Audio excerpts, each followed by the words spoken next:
दोस्तों, Afghanistan crisis India के लिए कितना बड़ा खतरा है।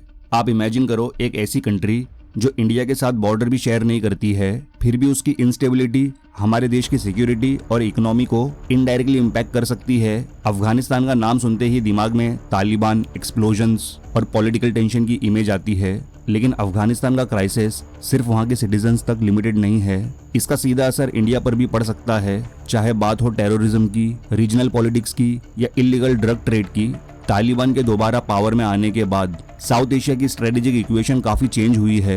अब सवाल ये है, अफगानिस्तान में जो हो रहा है क्या वो इंडिया के फ्यूचर के लिए वार्निंग साइन है, और अगर सिचुएशन और खराब होती है तो इंडिया को कैसी मुश्किलें फेस करनी पड़ेगी। आज इस वीडियो में हम समझेंगे क्यों अफगानिस्तान क्राइसिस भारत के लिए खतरा है। अगस्त 2021 दुनिया के लिए एक मेजर टर्निंग पॉइंट था, जब तालिबान ने अफगानिस्तान पर फिर से कंट्रोल स्टैब्लिश कर लिया। पिछले 20 सालों से अमेरिका और नाटो फोर्सेस अफगानिस्तान में एक्टिव थे। उनका मोटिव था टेररिज्म को कंट्रोल करना, डेमोक्रेसी को स्ट्रेंथन करना और अफगान आर्मी को केपेबल बनाना। लेकिन जैसे ही यूएस ने अपने ट्रूप्स वापस बुलाने का डिसीजन लिया, तालिबान ने एक झटके में अफगानिस्तान सिटीज कैप्चर करना स्टार्ट कर दिया। कुछ ही दिनों में काबुल तालिबान के कंट्रोल में चला गया। अफगान प्रेसिडेंट अशरफ घानी ने कंट्री छोड़ दी और अफगानिस्तान गवर्नमेंट कोलैप्स कर गई। एयरपोर्ट के विजुअल्स तो आपने देखे ही होंगे कि लोग कैसे फ्लाइट्स पकड़ने की कोशिश कर रहे थे।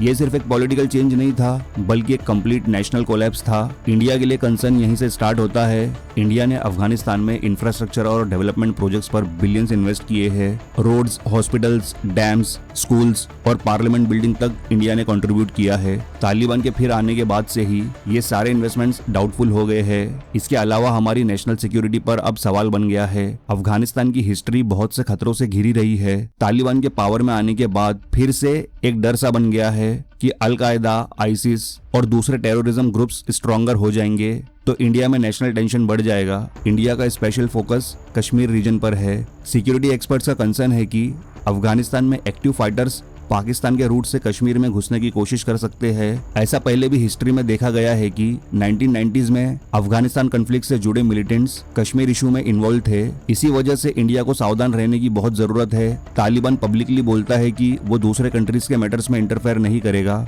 लेकिन जियोपॉलिटिक्स स्टेटमेंट से नहीं, ग्राउंड रियलिटी से चलती है। अगर अफगानिस्तान अनस्टेबल रहता है तो ये इंडिया के लिए लॉन्ग टर्म थ्रेट बन सकता है। तालिबान टेक ओवर का इनडायरेक्ट एडवांटेज पाकिस्तान को मिला है। पाकिस्तान और तालिबान की हिस्टोरिकल रिलेशंस काफी डिस्कस होते रहे हैं। इसी रीजन से एनालिस्ट का मानना है कि तालिबान गवर्नमेंट पाकिस्तान के इन्फ्लुएंस में आ सकती है, और इंडिया के लिए कंसर्न ये है कि पाकिस्तान अफगानिस्तान को अपने स्ट्रेटेजिक इंटरेस्ट के लिए यूज कर सकता है। अगर पाकिस्तान के वेस्ट साइड पर फ्रेंडली गवर्नमेंट हो तो उसका फोकस इंडिया पर बना रहेगा। साथ ही पाकिस्तान रीजनल डिप्लोमेसी में इंडिया पर दबाव बनाने की भी कोशिश कर सकता है। तालिबान टेक ओवर के बाद इंडिया का डायरेक्ट डिप्लोमेटिक प्रेजेंस भी कम हो गया है। इंडियन एम्बेसी टेम्पोररीली बंद करनी पड़ी और ऑफिशियल्स को भी विड्रॉ करना पड़ गया, जिससे अफगानिस्तान में इंडिया का इन्फ्लुएंस नेचुरली वीक हो गया। हाँ, ये बात भी सच है कि पाकिस्तान और तालिबान के बीच सब कुछ परफेक्ट नहीं है। बॉर्डर डिस्प्यूट्स और internal issues already tension create कर रहे हैं, लेकिन ये सिचुएशन भी इंडिया के लिए किसी चैलेंज से कम नहीं।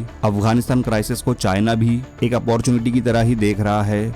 चाइना का इंटरेस्ट सिर्फ पॉलिटिक्स तक लिमिटेड नहीं है, उसकी नज़र अफगानिस्तान के रिसोर्सेज और कनेक्टिविटी रूट्स पर भी है। अफगानिस्तान मिनरल रिच कंट्री माना जाता है। लिथियम, कॉपर और रेयर अर्थ एलिमेंट्स जैसे वैल्यूएबल रिसोर्सेज यहाँ अवेलेबल है। आज के टाइम में लिथियम एक्सट्रीमली इंपॉर्टेंट है, क्योंकि बैटरीज, ईवीज और इलेक्ट्रॉनिक्स लार्जली इस पर डिपेंड करती है। China already global supply chain में स्ट्रॉन्ग पोजीशन होल्ड करता है। अगर चाइना अफगानिस्तान में अपनी प्रेजेंस इंक्रीज करता है तो उसका रीजनल इन्फ्लुएंस और स्ट्रॉन्ग हो जाएगा। चाइना ऑलरेडी पाकिस्तान के क्लोज स्ट्रेटेजिक पार्टनर के रूप में देखा जाता है।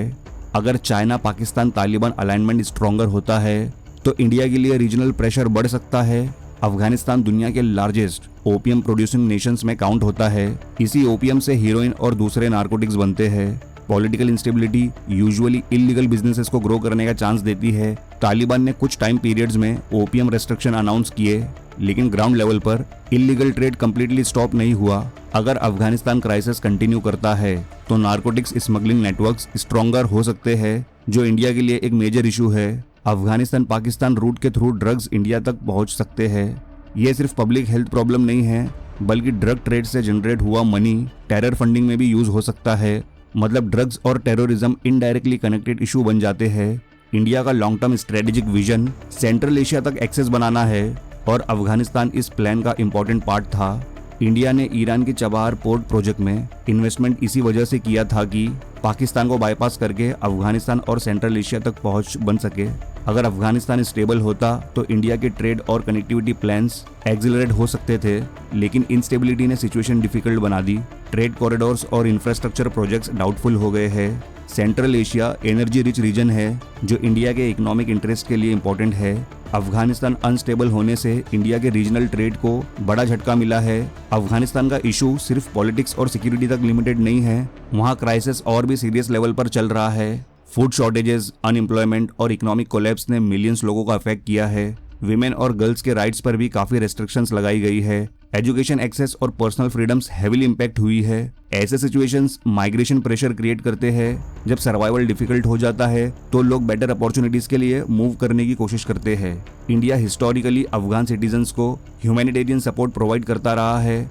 मेडिसिन, वीट और वैक्सीन जैसे एड मटेरियल्स भेजे गए हैं। इंडिया को केयरफुली बैलेंस मेंटेन करना पड़ रहा है। तालिबान को ऑफिशियली एंडोर्स किए बिना अफगान पीपल को सपोर्ट करना।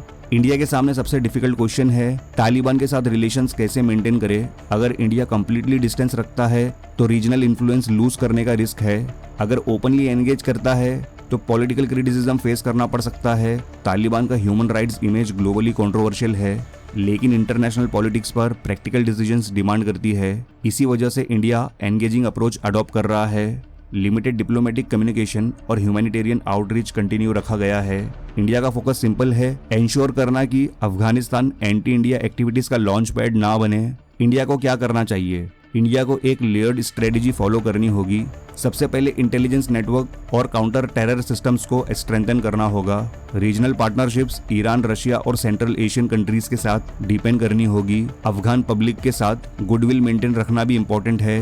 साथ ही पाकिस्तान और चाइना के रीजनल मूव्स को क्लोजली मॉनिटर करना जरूरी है। सिचुएशन डायनेमिक है, इसलिए इंडिया को भी फ्लेक्सिबल डिप्लोमेसी अडॉप्ट करनी होगी। तो दोस्तों, अफगानिस्तान का क्राइसिस सिर्फ एक फॉरेन इशू नहीं है जिसे इग्नोर कर दिया जाए। भले ही अफगानिस्तान इंडिया से डायरेक्ट बॉर्डर शेयर नहीं करता, लेकिन आज के इंटरकनेक्टेड वर्ल्ड में किसी भी कंट्री की इंस्टेबिलिटी दूसरे कंट्रीज को अफेक्ट कर सकती है।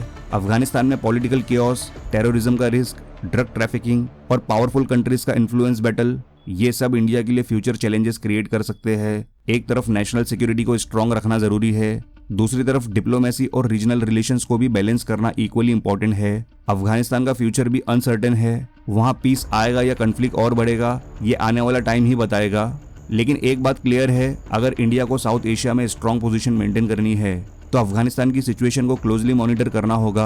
अब आप बताइए, आपके अकॉर्डिंग इंडिया को तालिबान गवर्नमेंट के साथ ऑफिशियली रिलेशंस इंप्रूव करने चाहिए या फिर सेफ डिस्टेंस मेंटेन करना चाहिए? तो दोस्तों, इस बारे में आपकी क्या राय है नीचे कमेंट सेक्शन में जरूर बताएं। और ये वीडियो अच्छा लगा हो तो लाइक और शेयर जरूर करना। और अगर इस चैनल पर पहली बार आए हो तो सब्सक्राइब करके बेल आइकन जरूर दबाएं। ऐसे ही जियोपॉलिटिकल वीडियोस की नोटिफिकेशंस पहले पाने के लिए। तो मिलते हैं नेक्स्ट वीडियो में एक नए टॉपिक के साथ। जय हिंद, जय भारत।